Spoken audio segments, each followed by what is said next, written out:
We are seeing an increase in censorship across the internet. Books have been removed from Amazon. YouTube is censoring and suspending channels that peddle misinformation, and even those that don't. Twitter is banning and censoring posts. While these attempts to shape our information environments are being done probably with the best intentions, the lessons of history tell us that we need to be alert.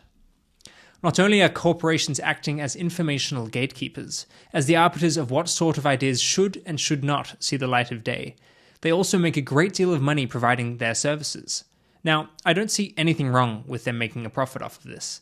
YouTube alone has probably educated more people than anything in existence, and contributes to dramatic improvements in equality of opportunity. An African Olympic medalist in javelin literally learned how to perfect his throw using YouTube. While these platforms act as a means of bringing together and sharing content, the people who make it valuable are the creators. Every dollar that YouTube or Amazon's book services makes is a dollar that is being taken away from the creators. In the past, these platforms were necessary for creators to make a living. They provided the platform, empowering them to easily get their content out into the world and in front of you. But it no longer needs to be this way. A new suite of technologies captured by the term crypto is making it possible to remove the middleman altogether. Joining me today is Jeremy Kauffman, CEO of LBRY, a blockchain-based protocol which is aiming to do what Bitcoin has done for money for publishing. In that, rather than relying upon third parties to aggregate and distribute content, LBRY has built a technology that allows this to be done peer-to-peer without fear of censorship or demonetization. Jeremy is also the CEO of Odyssey, a YouTube-like video streaming platform built on LBRY technology. Jeremy, his team, and the LBRY community could forever change how we share content on the internet and democratize information, which is why I wanted to have a quick chat with him on the show. Before we get into it, I'm Sam Barton, and this is the Talk of Today podcast, where we explore developments in the world and what they could mean for the future with some of the world's leading scientists, philosophers, artists, innovators, and generally awesome people who defy labels. For more of these explorations, subscribe on YouTube or Odyssey, connect with me on Twitter, and if you enjoy the podcast, share it with your friends and rate it on Apple Podcasts. I've committed to never running ads during this show because, quite frankly, I can't stand them, as you will hear in this episode. So if you get value out of this, please consider contributing to my coffee fund through the support link in the description below. Anyway, the topic of freedom of speech is one of the most important conversations of our time. Billions of people around the world now have access to devices that allow their thoughts and ideas to be broadcasted across the world. One person can have an audience bigger than a television station. What is normally left out of the conversation when it comes to freedom of speech is that it's not just about being able to express your own opinions. What is just as important is that limits on expression interfere with our own right to hear what these people have to say. Whether or not we agree should be up to us, not decided for us. As the philosopher John Stuart Mill said in his famous essay On Liberty, "The peculiar evil of silencing the expression of an opinion is that it is robbing the human race, posterity as well as the existing generation, those who dissent from the opinion, still more than those who hold it. If the opinion is right, they are deprived of the opportunity of exchanging error for truth. If wrong, they lose what is almost as great a benefit, the clearer perception and livelier impression of truth produced by its collision with error." And on that note, here is my conversation with Jeremy Kauffman. All right, well, Jeremy, it's great to have you here. I'm very excited to speak with you, and I'm incredibly excited about the project that you've been working on over the past couple of years. I've been hoping for something like it for a long time, and I was very pleasantly surprised to see it pop up on my Twitter feed. So to begin with, I guess if you could just begin with a brief introduction, if you could just introduce yourself and what you're up to at LBRY. It's great to be here with you, and I won't make this too much about myself. I'll just kind of talk about what we're doing. So I'm the CEO of actually two companies. I'm the CEO of LBRY and something called Odyssey, ODYSEE.com. And so there's sort of two levels to what we're doing. So one is there's people who are sort of frustrated by, we could say, the big tech status quo. That these Silicon Valley companies, they they kind of build a great product, and then they turn on the monetization dial, and they start exploiting you, and they start supporting, sort of the more corporate kind of sources. YouTube used to be, sort of all about the people, these independent content creators, and now it's about cable news and Stephen Colbert. So Odyssey, a lot of people say it's more like YouTube was 5 or 10 years ago. It's being used by millions of people every day. There's a huge roster of creators on there, creators who you might go on and see, hey, I forgot about that guy, or something like that. And so for people who are just looking, who have some frustrations with YouTube, you can go on to Odyssey and have a better experience. And more people are. We're seeing record traffic on a near daily basis. And so that's the sort of simplest thing. And so we're going to talk about some things that get a little more complex than that. But if you just want that, that's all you need to know. And I want to emphasize, you don't need to know any of the nerdier, more complicated stuff that I might start talking about. Part of the reason that people are excited about Odyssey, and part of the reason Odyssey will succeed in a way that some of these other companies won't, is it's powered by something genuinely different, and that's the LBRY technology.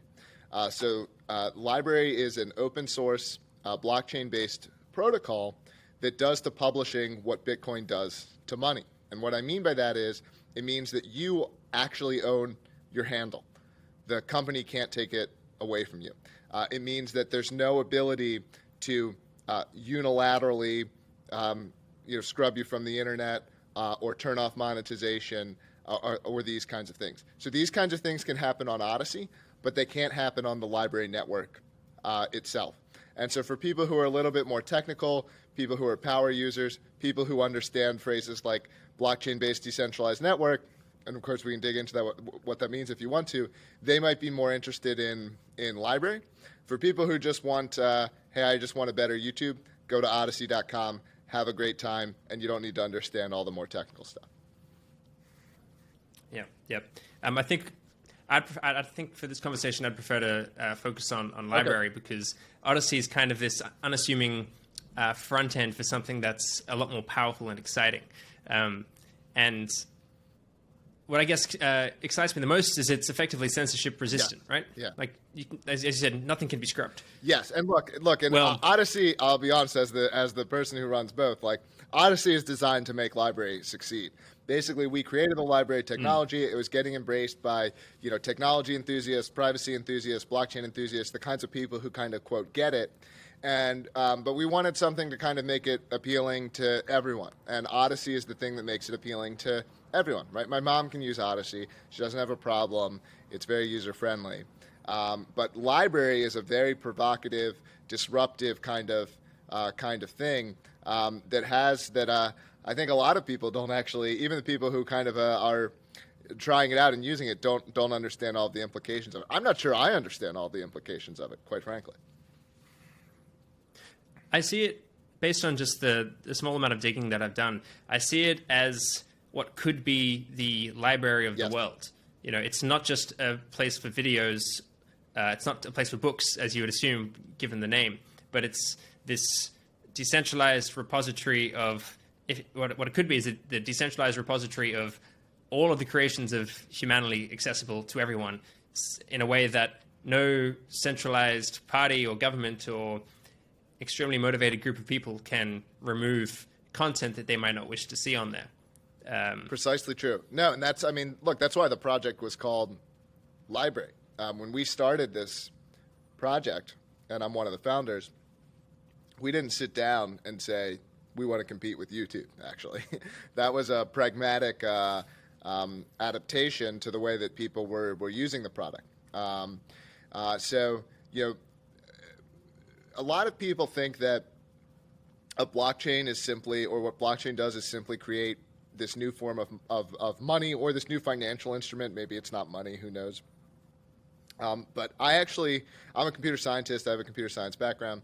And I came at blockchain from this angle as, this is actually a new type of database. And that might not sound as exciting to people, but it's really novel that we can have a database that everyone can see into, everyone can access, and it's not owned by anyone. And so, we started, myself and some others started thinking about, well, what can we do with this?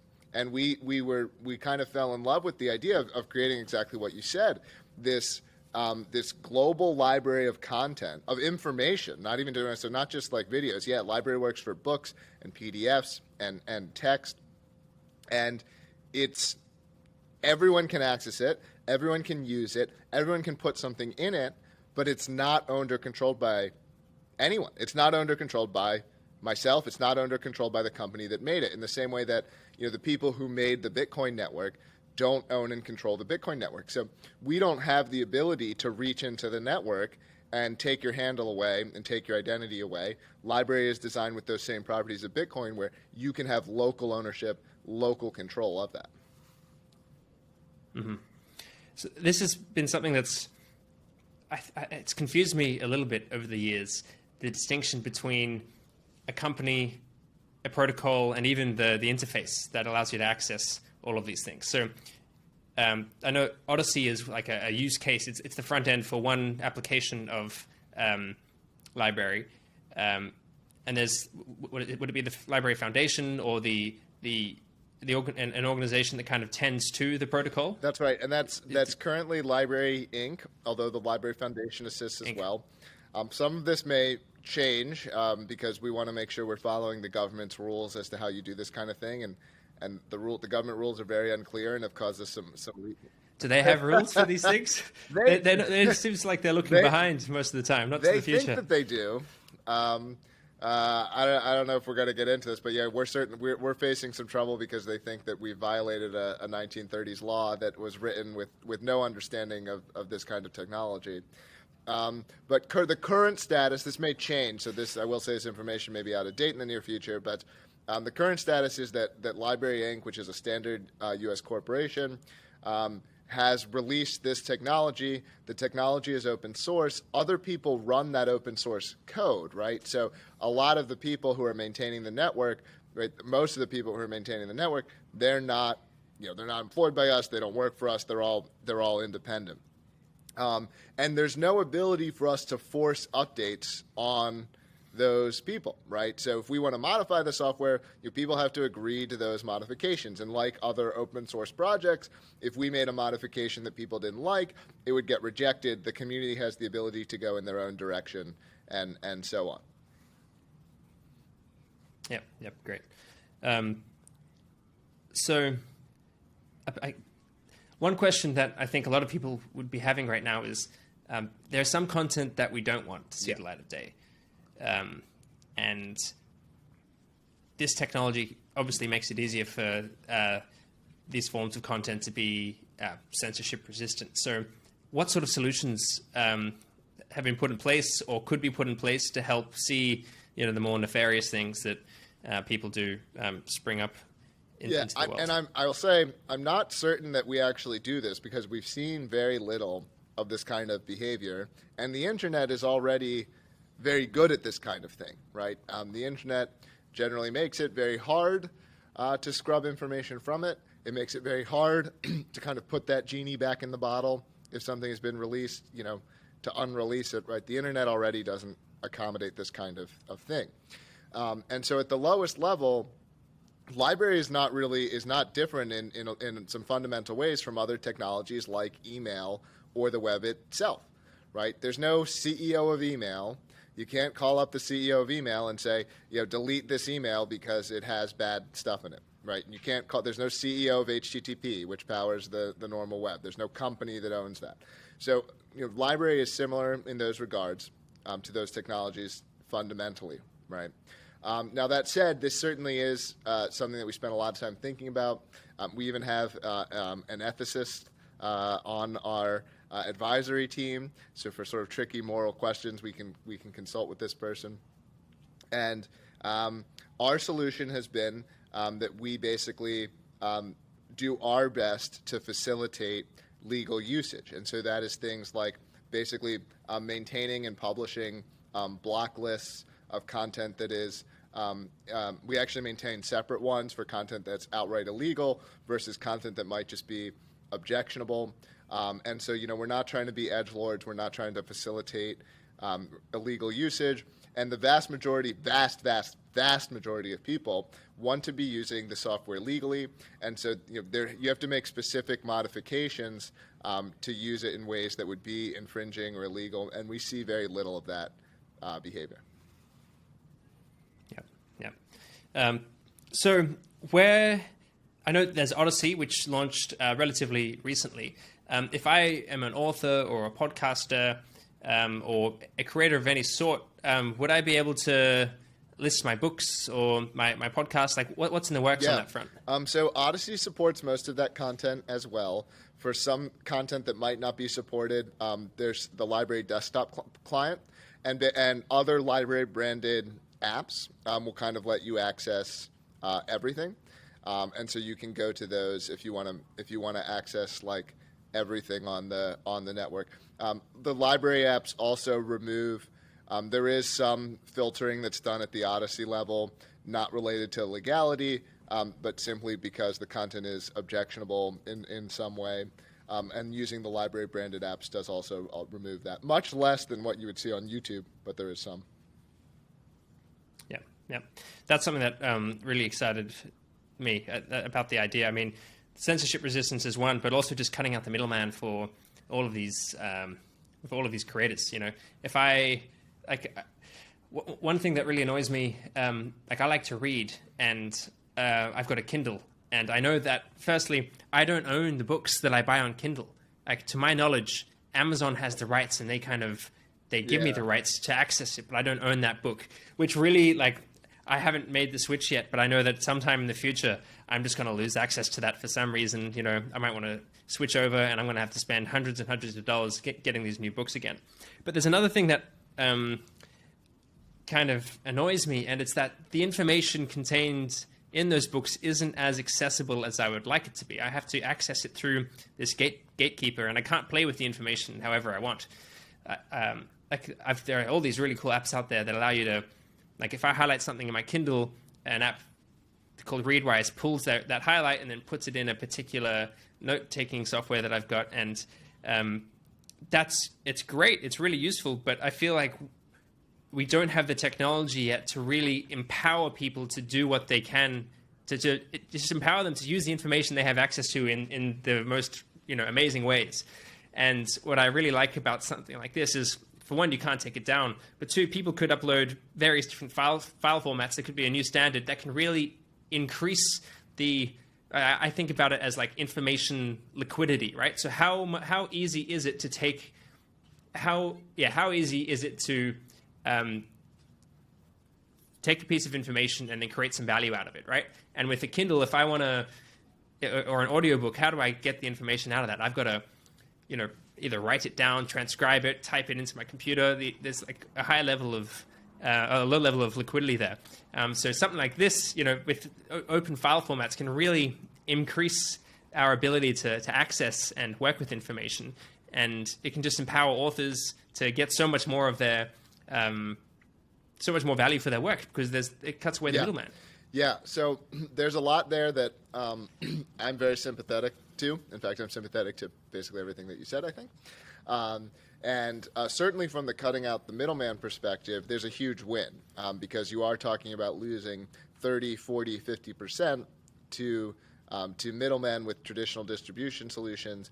Library is taking 0%, and that promise, it can't be that sort of Silicon Valley bait and switch that we've seen before, where they corner the market and then they decide to take 30%. Because of the design of this network, we don't have the ability to unilaterally make those kinds of rule changes that other platforms would. So I think it's a big win from that perspective. And I will say, I'm very sympathetic to that lack of ownership type idea. Unfortunately, I think a lot of people aren't. I wish more people were. To me, if you go on to Amazon to quote, well, there's two options. You can rent the movie or you can rent the movie for more money, right? The quote buying option. Yeah, it's just rental, right? It's all a rental. And so I definitely think a lot of it is kind of ludicrous. And so I would like to use some of this work to move the world in that direction. But we also have to be pragmatic, and we have to, kind of how many people actually care about this. The truth is, I wish more people did, but I think a lot of people don't. That said, on LBRY, like, it is true ownership. You're getting the file. You can download it. You can own it. You can move it between devices. We're not talking about this type of DRM where you're locked into the app or you're locked into one way of using it. So if you want to format shift or you want to put it into some other app and read it that way or consume it that way, it offers you way more flexibility than these other solutions.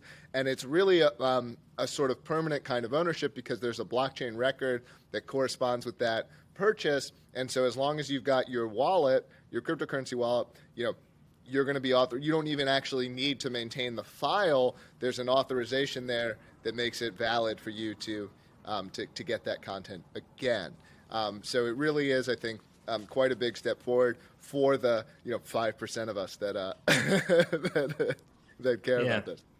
Well, the good thing is all it takes is a small minority of people with the talents to build. Like, someone else could just build an app that enables all of this, right? So it just takes a few dedicated knowledge workers to just say, you know what, I'm just going to build on top of this and make something. Yeah, and I will take this opportunity to plug that. If for anyone listening that is inclined, technically inclined, everything we do is open source. We have a very welcoming community, and so if you want to get your hands dirty, either building something new and custom or building on core components or auxiliary components, like, everything we do is public and modifiable. And there's hundreds of people who have contributed to our code in the last year or so. So, where is all of this? How is all of this information stored? And how do people get access to it? Because I know that YouTube has ridiculous amounts of things uploaded to it every minute, every hour, and this is a distributed network. So there's no centralized place where all the information is stored. So I actually have two questions: how is all of this stored and transferred? And for people to store it, they have to expend resources in order to facilitate the storage. So how do they get rewarded for it? Yeah, so there's a peer-to-peer network of hundreds of thousands of nodes. We do operate some nodes as part of running Odyssey, and so that probably does help a little bit with some of the less popular content. And then this part is sort of still being worked on. Some of it's there, but it's not that robust. We are doing more with incentives to actually be more actively contributing that disk space and bandwidth. But the truth is, there's a lot of people out there who are either doing it just because they're using the software, so sort of like natively, anytime you're using something LBRY branded, you're helping contribute to the network by using that. And then we also have people who are like enthusiasts. People have built custom software. They're like, I want to sync everything that's ever been published by these 10 channels, and I also want to back it all up. And so, we have people who are contributing, terabytes and terabytes worth of space to help boost the network. The network does not offer a hard contractual promise that your content will be available. So that's not a promise that the network makes. Such a promise would not be possible, right? If I upload some file that's like, tens of petabytes or zottabytes or whatever, I don't know how you keep going, but obviously people aren't going to do that for free. They're not going to do that for charity. So the idea is that it's a combination of sort of like contributory mechanisms and also the fact that content that's of even like mediocre, even low levels of popularity, there's enough people who are accessing it that helps keep it available. So the LBRY blockchain is separate to Bitcoin. It's not Ethereum. It's a standalone blockchain. Correct. Is that right? Yeah. So why did you decide to build, I guess, from the ground up rather than building on top of Ethereum or going another route? Yeah, I guess those are the two main routes. So I think it would be literally impossible to do it on top of Bitcoin, and I think it would be like literally technologically impossible. So there are things. This answer would start getting technical, but like if you understand how Bitcoin works, like we maintain this parallel Merkle tree at the blockchain level that's mapping names to content so that you can have an SPV wallet and get certain resolution properties when you're looking up content. That probably didn't make sense to a lot of people. We have an article for people who want to dig into that. Could it have been done on Ethereum? Maybe pragmatically, I would say no. You can look at how much congestion the Ethereum network has faced. It can't even handle a cat app. And Ethereum also wasn't really around when this was starting. The LBRY blockchain launched in 2016. Ethereum's current development direction is basically in recognition of this and saying, let's split Ethereum into a bunch of mini blockchains, which is the direction of this sort of sharding model that they're going in. And so, we think it's more likely that, I do not see blockchain as a winner take all. Maybe blockchain is a winner take all for store of value, or maybe blockchain is winner take all for consumer cash and purchases. We don't see us as creating a new form of money. We see us as creating this global register of identity and content that's tokenized, and it's like a commodity, and there's going to be some small cost involved in interacting with that system. And so I don't see it as winner take all. Blockchains have anti-scaling properties. I mean, Ethereum has basically proven that this idea that you're going to do everything on one chain is kind of a ludicrous idea. They're 5 years in and still attempting to solve this problem, but I think it's basically fundamentally unsolvable, and it's more likely that we'll see different chains winning for different purposes. Now, I think the Ethereum team is very smart. I think they're doing something great, and I think that Ethereum will win for this sort of this all-purpose but limited case. I do not think apps that are scaling to billions of users will end up using Ethereum. I don't think that's going to happen. So how does the LBRY token actually work? It's quite similar to, I'd say it's probably more similar to Bitcoin than Ethereum. I mean, there's a fixed supply. They come into existence via mining. You can use them as, you need to use a small amount of them to create a handle or to publish something. You can also use them to tip or pay creators. And then there's also a staking system. So you can basically use your credits. If you have credits sort of lying around, you can use those to sort of vote on or boost other content. And that's basically used as sort of like a trust mechanism. That you can lock up your credits and sort of say, I trust this other content. That's the way that it works. I will also say we have a website, lbry.tech, which digs into all the technical specifics, explains all of the code, the various repositories. We have a real white paper, not one of these blockchain white papers. We have an academic white paper. It was accepted by IEEE, which is a pretty prestigious engineering body. So this is a real serious, academic and technical effort. Mm-hmm. So, to users, let's say I wanted to buy access to a limited set of videos or a book or something, would I transact with the LBRY token, or is it possible to use other cryptocurrencies? Currently, you would transact through the token. Although I will emphasize, most of the content on the network currently is basically free. So we do see some paid usage. One of the things that's held back paid usage has been the regulatory climate. It's dealing with blockchain stuff is actually still a mess in a lot of the world, and we're not nearly as free. We still can't do credit card processing in the U.S. And for our credit card processing outside of the U.S., we're paying an arm and a leg compared to what you would pay if you were doing anything other than blockchain. So I do think the world is sort of still catching up. I hope it will continue to get better over time, and that's also part of why so much of our adoption has been this YouTube-style, user-generated, basically free-to-watch content, and that is part of why we've pushed hard in this direction, is due to some of these challenges. Yeah, I think the video route makes a lot of sense because video is the most accessible to everyone. You don't need to be able to read to watch a video, and it's engaging, We always thought video would be video was at the forefront from day one. We thought it was going to be more the $5 movie and less the YouTube. When we were sitting down, our first sort of marketing push and user push was more at the paid movie, and then everyone started using it for the user generated stuff. We're all right, well, we should probably, we're not above being wrong. We're gonna emphasize that usage a little more. Yep.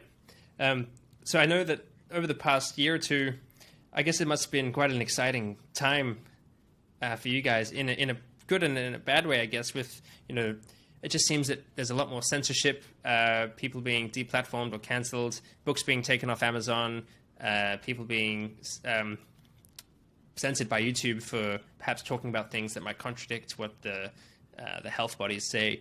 And I think that could drive a lot of people to adopt and to start using platforms like Odyssey, or just using LBRY in general. But that would be great, because it's nice to know that the solutions are there. But if you're experiencing so much, I guess, trouble due to regulation, due to trying to work within the constraints of these, perhaps archaic institutions, how do you? What are the challenges? What are the regulatory challenges that you're facing in Explain Like I'm 5 cents, and how is it limiting your progress? Yeah, look, and I want to say, like, as someone who just wants to come on and watch stuff or publish stuff, you're not going to run into any of this. Like, when you go on to Odyssey and try using it, like, you're going to find it to be as easy to use as YouTube or Twitch or any of these other services.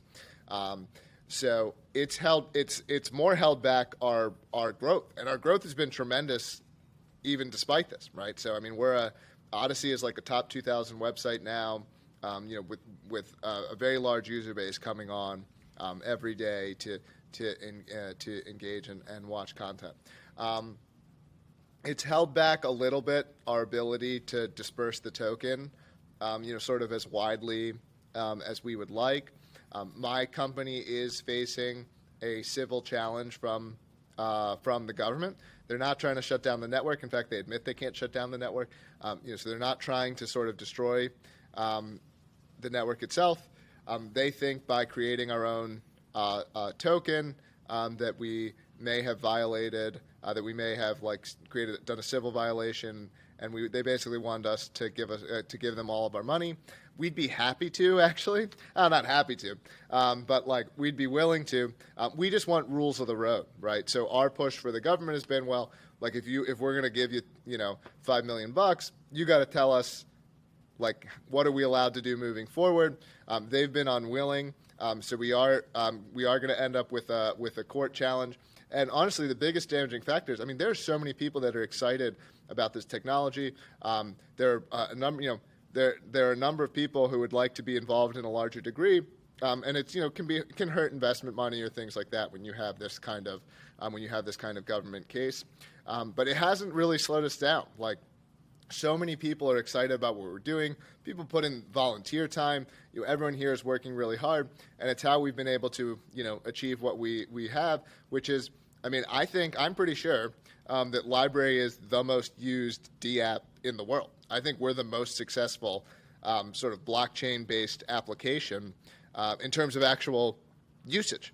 Because we've never focused, and that's also what's weird about the case is we haven't focused on the hype. We haven't focused on the, buy the token and hodl and all this stuff. We've focused relentlessly on getting people to use it.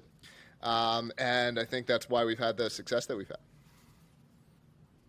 Yeah, I think with a lot of these crypto platforms, you go to the website and you just hit with all this mumbo jumbo, blockchain this and hash rates or hashing, all this sort of stuff. And if I have no idea what's going on, I'm I just want to know how I can use this. I don't when I go to a Facebook, I don't care if they're using what programming language they're using or whatever. I just want to use it. And it was nice to see it. Just go to odyssey.com, and it was just like a YouTube. It was just like YouTube. I could click on stuff, watch videos, follow people.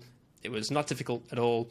And then the crypto comes in when you see the little tokens, and you can tip people, which I love. I think it's brilliant. I think one of the sad things is I hate advertising with an absolute passion. I'll never run ads on this podcast because I actually think it's an infringement on our autonomy in a way, because people are paying to get access to your mind. They're paying to seed some idea in you, and I don't think that we should have.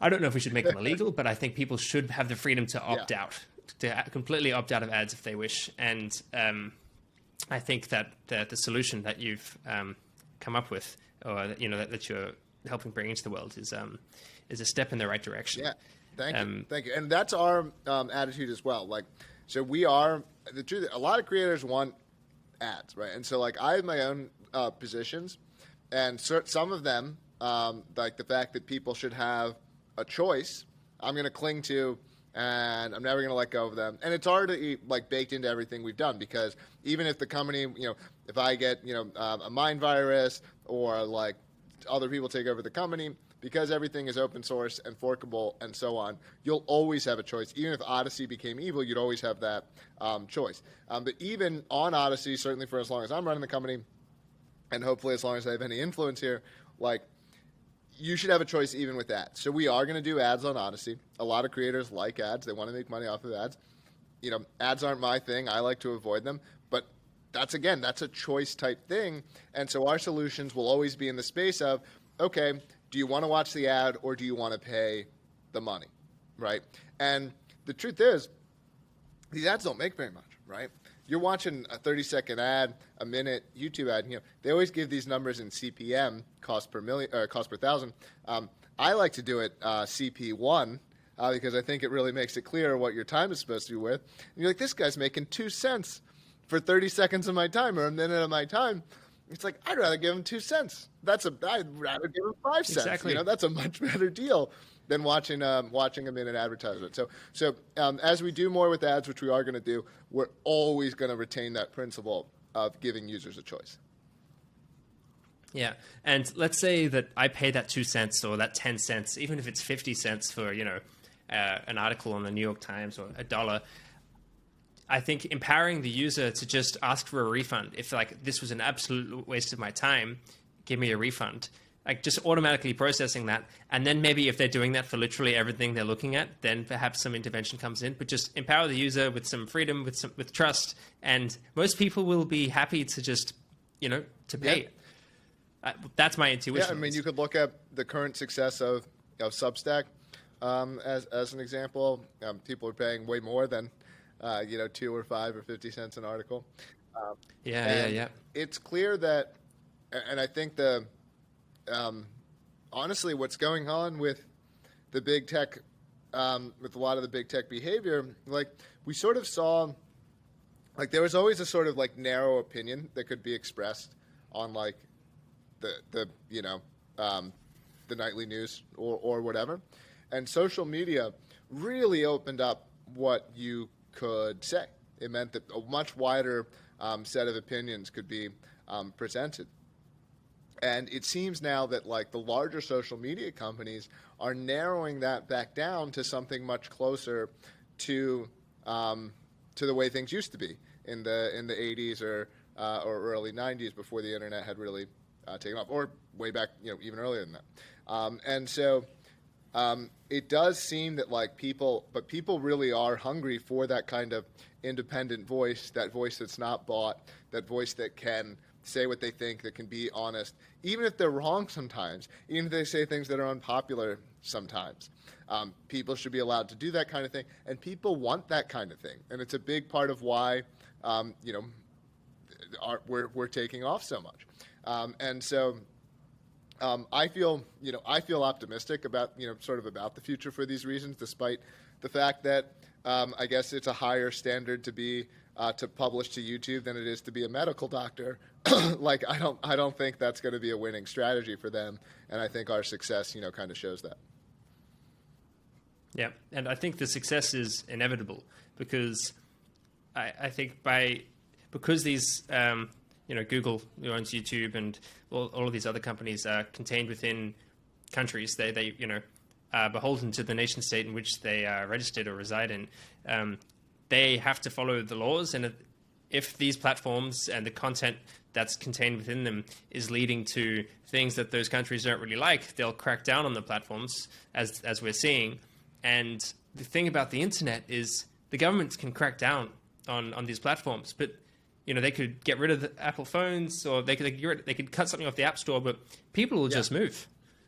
Like they'll just download a new browser, or they'll get a new piece of hardware that allows them to get access to this stuff. Like there are so many different ways that you can circumvent this stuff, that I think it's just an inevitability that there'll be adoption of LBRY or things just like it. Yeah, and I think LBRY is very robust in this regard. And another phenomenon that's relevant here is like basically all of the most creative people, the most talented people, the people kind of doing the best work that are pushing the, I don't want to say pushing the envelope, but they're like pushing the frontiers of just like human creativity and human expression. Like these people like areas where they're more free, and they create, and then like later other people will copy them and adopt them and make other forms of it. But we see so many of these people who are like at the frontier, who are doing some of the best work, who are some of the smartest people in the world.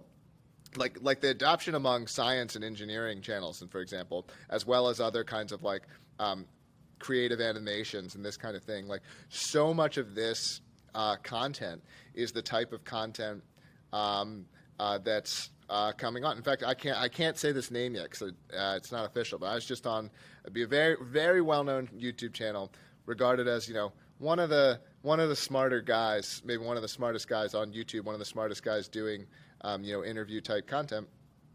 And he's coming on for exactly these reasons. He doesn't want to be put in a cage. He wants to be free to express himself, and that's part of what we have to accept, is that people are going to sometimes say things that are weird or wrong or that feel a little bit crazy. But we have to have that as a society, to progress. And the fact that these people are all the types of people coming on, like one, it means that it's not this ideological echo chamber like some of these other sites get, where you just get a bunch of fringe stuff, or it's like, only one type of political opinion.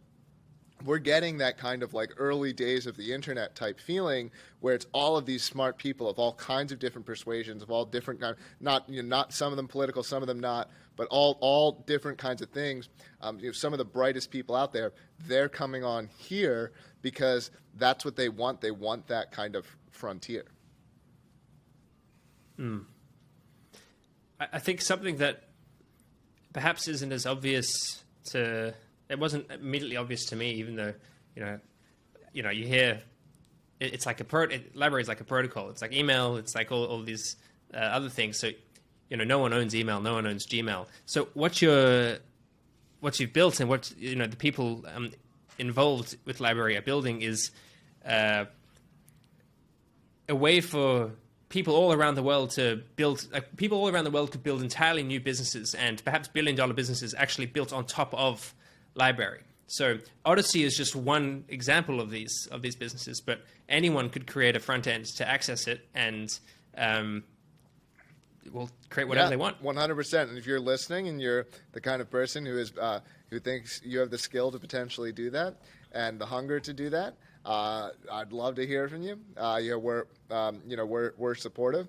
That was myself. A decade ago. I was in my 20s, and I was like hesitant about, hey, do I want to work for some big corporation? I was like, I kind of want to try, going my own way. And I ended up creating a piece of software that wasn't as ambitious as LBRY ended up being, but is a pretty decent success. We cornered a decent portion of the market, that we were in. And there's a lot of people out there who have the ability to do that. And I think more and more of them are going to choose to look at building something here. Have you had much interest from the scientific community? People looking to host their papers on the LBRY network? Not as much with papers. We do have a lot of science creators. Like there's a whole category on the homepage of Odyssey called Lab. And so a lot of the best science creators on YouTube, Veritasium, Minute Physics are two of the bigger ones, but also, all the way down the catalog. There's a whole bunch of those types. We haven't seen a ton for papers specifically, probably because a lot of it's going through, Archive and Sci-Hub. Yeah. I could see it being, you can pay 10 cents to get access to a paper. Anyone can publish them. There could be these decentralized or distributed reviewers and journals, like all this. I'm just thinking that it was only in this conversation where I really thought about all the apps, all the front ends that could be built on top of LBRY. I love that. I'm getting more excited. I love that idea. We've had our sort of plate full, really just pushing the video use case that we haven't been able to pick up other apps. There is a podcasting app that someone made called Hound FM, but no, I think the science space is huge. I mean, just generally academic publishing is so messed up. It's terrible. It makes no sense. I even went through it. Because I'd never published a paper. I'm a computer science PhD dropout. So I dropped out before I ever published anything. And now that I created LBRY, which I thought was genuinely technically novel, I was like, all right, I'm gonna do my academic CS thing, and we wrote a paper and we submitted it to a journal, to IEEE, I mean it was such a mess. The IEEE basically said, if your paper is not in the public domain, we own it. We own it. We own your paper. All the work that you did to publish it here, we're going to own it. So, of course, we put it in the public domain because I'm not going to. I mean, that's generally my attitude anyway. And I'm not going to do all this work and give you my paper. It's I can't believe that they're able to get away with this crap. And so I would love to see, more being done to disrupt this space, because it seems really messed up. I'm not an expert at it, but everything I see makes me think it's really messed up. Yeah, I mean, just the idea that a lot of the money that goes into funding all this science is publicly, it comes from the taxpayers, right? And then these organizations just put up paywalls and say, "Oh, you want to get access to it? That'll be $30." I was considering just signing up to a university and just doing one course, not ever doing the course, for the sole reason of getting access to the whole library that's there. Because, I mean, I guess I could go on Sci-Hub, but I've got a background in philosophy, and I don't know if all the philosophy papers are on Sci-Hub. There's probably better ways around it, I know, but it entered my mind, and I think it's criminal. It's really sad in a way that,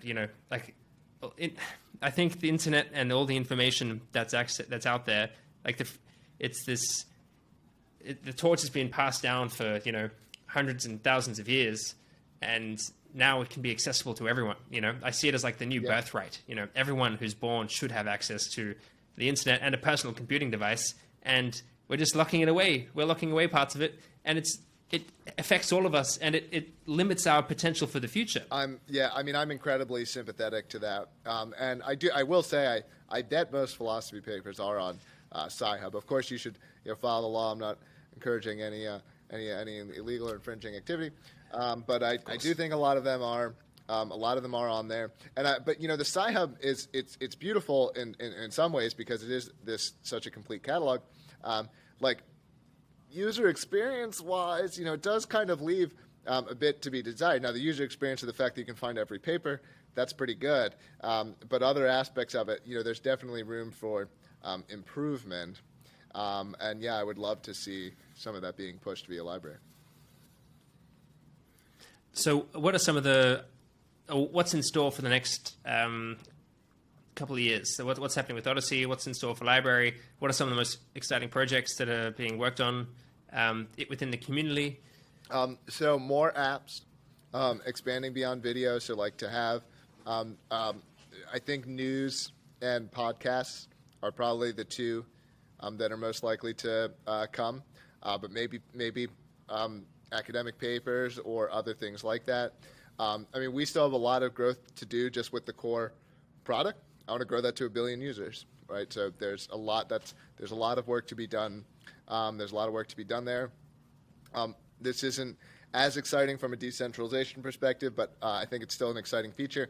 Odyssey is adding just fiat-based tipping, so if you want to tip euros or dollars, you'll be able to do that. It goes right into the creator's bank account, and a very low fee. And that's actually something we just started. We just started rolling out and testing. But very big picture, I actually think LBRY, in addition to having the chance to be this sort of global content registry for the entire internet, where you're missing out, you're losing out if you don't publish there. One of the ways we've been updating our thinking is actually recognizing that we've built this identity system.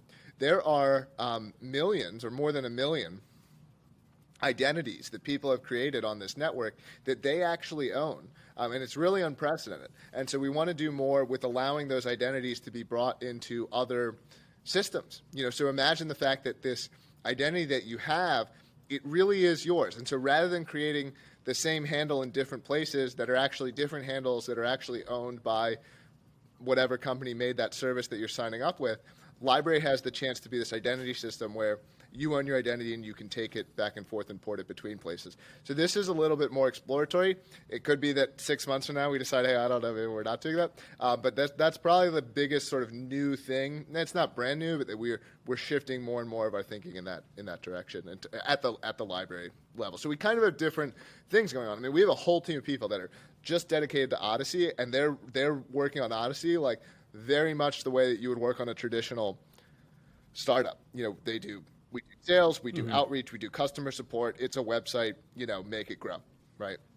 And then we've sort of got the more experimental, frontier pushing, LBRY group, which is like trying to push the development of this cutting edge technology that's brand new, that has properties that don't match what came before, and trying to figure out, hey, what else can this thing do? Where else is it going? Yep. Very exciting times. So if people want to keep up to date with what's going on with Odyssey, with LBRY, where should they go online? Go to Odyssey. Go to odyssey.com, sign up, create your account. I think you follow Odyssey by default. There's also a LBRY channel that you can follow, which gives sort of nerdier, more insider details. And there's also a LBRY tech channel, which gives even more technical. These are like, you have to be like a real computer scientist, I think, to get these articles. But if that's you, you can follow that channel as well. And so we try to always put everything there. So like if you're following those channels, you're not going to miss out on anything. You can also follow us on Twitter. Twitter's probably like the other place that we post the most. So it's LBRYcom on Twitter, as well as Odyssey Team. So you can follow those. But really, like the number one thing to do is if you're listening right now, go to odyssey.com, create your account, follow Talk of Today, right? Because you're on there, and like just start using it. Find the creators that are also on there, follow them. There's a plugin called Watch on Odyssey that will actually redirect you from YouTube to Odyssey if the content is also on Odyssey. And just start dipping your toe in the water. You don't have to understand it all in advance. You'll learn by doing. And just start having some fun. And remember the way that the internet used to be before we all got so uptight, Yeah,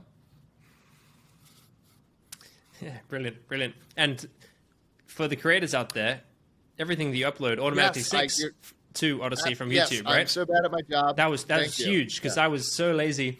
I mean, I the idea of having to upload dozens and dozens of videos would have been a big no for me. But I was very happy that to is see a great point. I'm so glad you prompted me on that. And so if you're a creator yourself and you have a YouTube channel, we will do all the work. You check. It's so easy that people don't believe me on how easy it is. So I've actually started to make it sound a little bit harder than it is, so people will trust me. That's like not a joke. I used to be like, it'll take 30 seconds. And people are like, it can't take 30 seconds. So I started saying it takes a couple of minutes, and people found it more believable. But that's not a joke. It is very easy, though. You literally check a box. You have to be logged into YouTube, and you say, this is my channel, and everything else gets set up for you automatically. It brings over everything. It's like magic. And so it's another very easy way to get started, gives you a little bit more safety, gives you a little bit extra revenue, lets you start building up a following in this new place that's growing really fast, And so also if you're a new content creator, right, like the next PewDiePie is not going to break out on YouTube. YouTube's not amplifying that stuff anymore, right? And so places like Odyssey, that's where these people are going to be successful. And so if you're also up and coming, I think it's even more important that you be on Odyssey. Awesome. Well, Jeremy, thank you very much for taking the time. It's been Sam, it was great to be on. Cheers.